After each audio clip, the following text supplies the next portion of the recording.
The White House says the U.S. trade deficit with China is too high, but it may be a lot lower than it seems. The U.S. imported $463 billion in goods from China in 2016 and exported $116 billion. Do the math. Subtract imports from exports and you get a U.S. deficit of $347 billion. President Trump says based on this calculation, China is beating the U.S. in trade. The question is by how much? Well, not by as much as the first set of figures suggests if you factor in a second set of figures.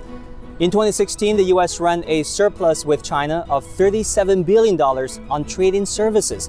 That is the largest surplus the U.S. had with any of its trading partners. If we just look at U.S.-China trade in goods, the deficit is still lower, and here's why.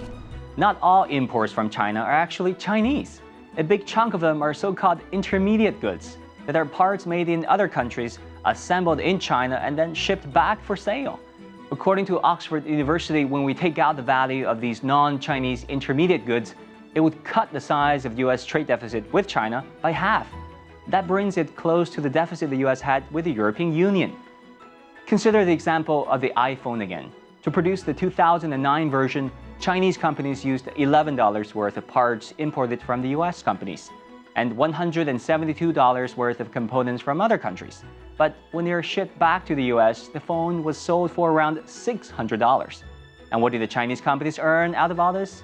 Roughly $6.5, or just 1% of the retail price. While Apple and other American companies received 70% of the retail value. However, US official trade data shows nearly the full value of an iPhone belonging to China. That apparently inflated the size of the U.S. trade deficit. Global supply chains make U.S. trade figures misleading because they show where products are imported from, but don't show who benefits from the trade. And here's one more myth to bust, that trade is a job killer. Let's listen to President Trump. We will defend our workers. Defend them from what? Try robots. No, not Autobots and Decepticons. These robots. U.S. research shows automation has been wiping out U.S. jobs and trade has been creating them. Between 2010 and 2015, U.S. imports from China went up, and so did the number of U.S. manufacturing jobs. So, simplistic arguments on trade have proven popular, but a far cry from reality.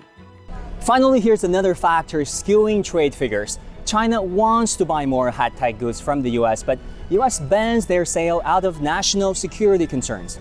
By some estimates, if the U.S. lowered barriers for high-tech exports to China to the same level as France, it would cut the deficit with China by as much as 34%.